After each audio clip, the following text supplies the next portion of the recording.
How's it going, guys? This video is about an impact driver I bought about a year ago that uses a Makita battery. And last year we tightened up some lug nuts and different torque settings and took them back off. Basically to kind of get some sort of idea of what this tool's torque ratings are.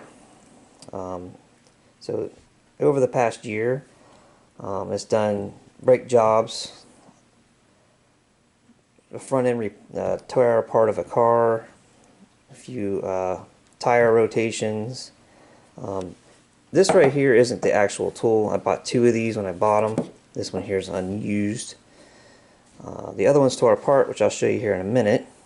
And then also I picked up another one. I think it's the next generation. And there's been some changes with this tool, and I believe it is a direct result of some YouTube videos.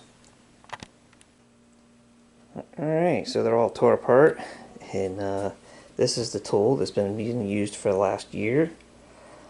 It's held up really well. It's not been broken anywhere.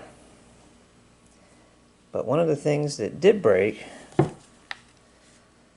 is the little retention ring. That whole section broke off of it, and it made it really hard to use for the sockets wouldn't stay on it. You just you just pick the tool up and it'd fall off, which was kind of a downside of the thing. But you still managed to still use the thing just for the idea of using it.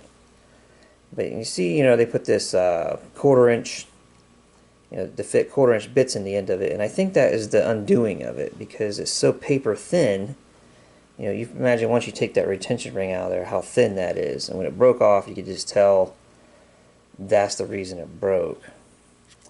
Now, really, I don't really care too much for the retention ring. I'd rather have it uses the little detent ball. So I tore apart one of my old Craftsman's, and I managed to make this fit inside of it. It took some drilling, which that thing is harder than the hubs of hell. Pretty much about it. I had to shim the body of it to make it so that it fit as well. So anyway, I did it to the new one as well. I got on eBay and actually found the anvil that from the same Craftsman tool and did the exact same thing to it. And this tool is unused. I just brand new took it apart and did the same thing to it, because it would have done the same thing. You would have used it for a while, and basically what I think is going on is the socket is slamming up against this when this thing's making impacts, and it just breaks it off. So my suggestion, which it seems like the Chinese, what do you want to call them, the people that engineers these things or re-engineers them, watches the videos because to see what people think of them and maybe what improvements needs to be done. Stop making it with this. Just do like everybody else. Make one that has a collet, that uses those bits. And just make a 1/2 inch drive tool. You can use the retention ring. Obviously that's probably some cheaper method. But stop putting that hole in it. And then also, I believe another thing would be good with this tool is make it 3/8. That's pretty much the limits of this tool anyways, is being a 3/8 tool. Because every time I use it, I just find myself putting an adapter on here, which makes the tool longer. And then it kind of gets rid of the point of the whole thing. It's a small tool, like say you want to get behind your brake calipers or whatever. Then you got this added length to it. Just make a 3/8 drive, or make it a 3/8, a 1/2 inch, and then the 1/4 inch bits. Just one of either would be the best. Some of you guys watch Project Farm, and he made a video of basically one of these and the real deal falling off a ladder, and he did some lug nut removal or actually just nut removal. He had them like fastened to a wall. But when one of the videos it broke right here. And you see here, they added something. They added these ribs in here. So I think that that's pretty neat. It's almost like, you know, it's a response. And this is a brand new tool. And then another thing I think is interesting is I paid $40 a piece for these a year ago, and then this new model is $25. I bought two of these for $50 delivered to my door, and those was $80 for the pair. It's just amazing, you know, what you get, you know, for the $80, or I should say $50 for two, or $80 for two. I always buy these guys in pairs because it's cheap enough to buy two of them, but at the same time, like say later on down the road, this board burns up in one, and then later on the second one, the motor dies. Well, you can like kind of get a third chance with just, you know, rebuilding the tools, and I've done that with my Craftsman C3 stuff, where I've taken motors out of different ones, or even used Ryobi. I went to a yard sale one day and got Ryobi, a bag of Ryobi toolkit. The batteries was junk, but you know, the Ryobi. I didn't use Ryobi. I used Craftsman C3, which was exactly the same tool. It's just the battery's kind of different. And I actually took the entire Sawzall mechanism out of it and stuck it in my Craftsman.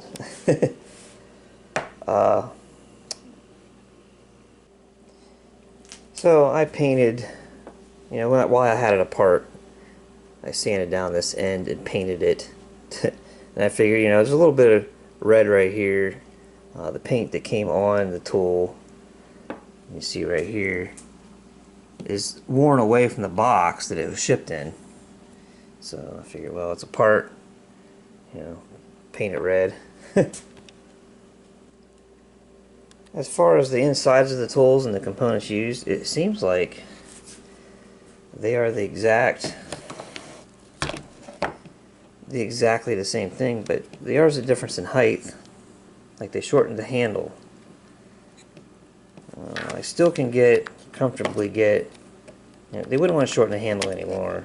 And somebody with bigger hands than I have, I mean, I got long fingers, but you might find this tool uncomfortable. Like not enough room possible. But it seems like they use the same motor.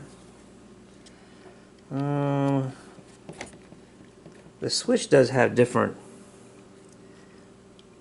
branding to it, but it seems like it's exactly the same switch. The circuit board went from being black to green, or like a green color, blue. One of the things I can think that's possible is this board would overheat if you try to like do 100% duty cycle stuff with it, you know, like professional level, you know, slamming away at the job.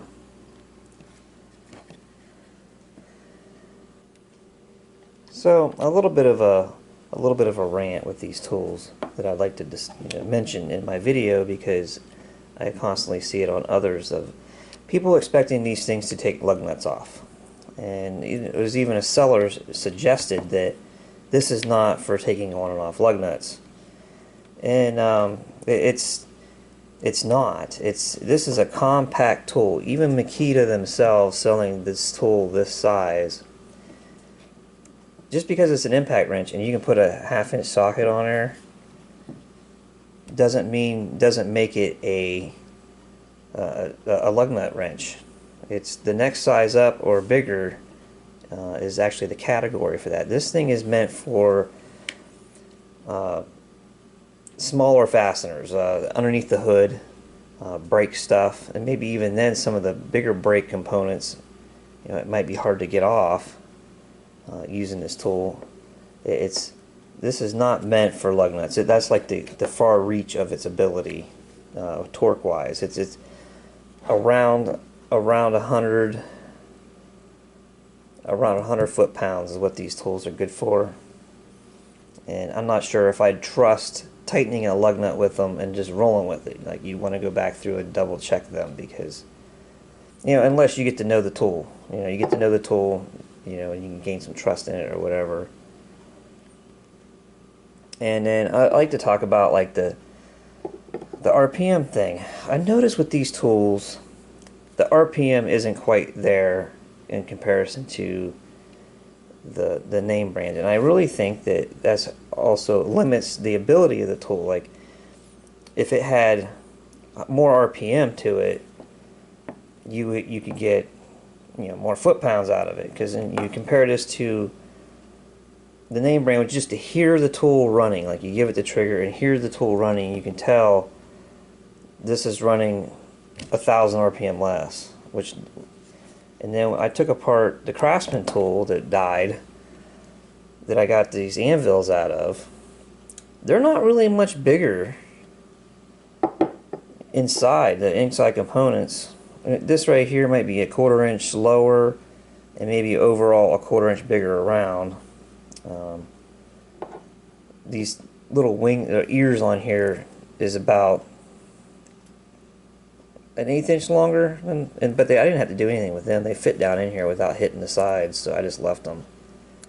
But I could have ground them off if I had to. They fit down in there.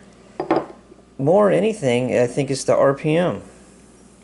So that's something I thought to mention is potentially this tool could be better if just the RPM brought up, but maybe it can't. I also got to thinking about that maybe it can't because of design. Like, you see this spring in here. It's smaller than the spring that was in the Craftsman, and kind of like a valve. You kind of got to think about it as like a valve spring in a car. Say you want to soup it up, make it so the RPMs go 1,000 higher than what it was meant to be. You have to change them valve springs because you'll get valve float.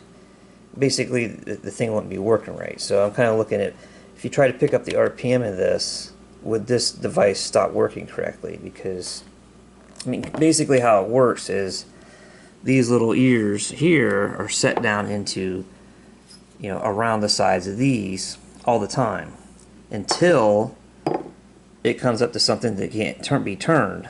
So then the motor will continue to turn the inside of this device, which is basically like a 180-degree spring, and it'll just keep pulling back. Once it can't turn this bit end, it'll turn the insides of this, pulling this back, and then turning 180 degrees and then dropping it. And then that's what makes your hammer function, is it basically drops it in around those things.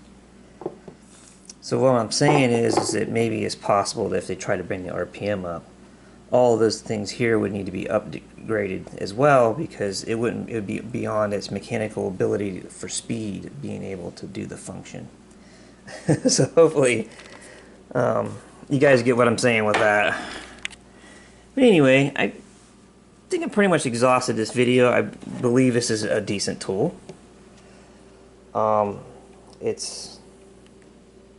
It does what it's supposed to do, and I think sometimes the expectations of it are a little higher than what it's meant to be, and it's the same, saying the same thing for the actual Makita tool of this size. People are expecting things out of it that's why they make a giant one. That's why they make one that's this big around and this long, and you know, that's actually meant for the job, and this is meant for smaller things. So I guess that's all I got. Feel free to make any comments you like. And oh, I'd like to mention that they did retain, for 25 bucks, they did retain the functions. There's 2 speeds, and then there's also the auto shut off. Whenever you're pulling off a fastener, it shuts off once the fastener's out. They did keep that on there with the price point. But alright, I guess I'll catch you guys in the next video. See ya. I almost forgot to make a shot with the tools put back together, and I'd like to mention that I have taken off some lug nuts with this updated Craftsman anvil end, so I do know that it works. So here it is all put back together. That's that auto stop function. And then I think the red worked out pretty well, even though it's a Makita copy tool. Alright, I'll see you guys in the next one.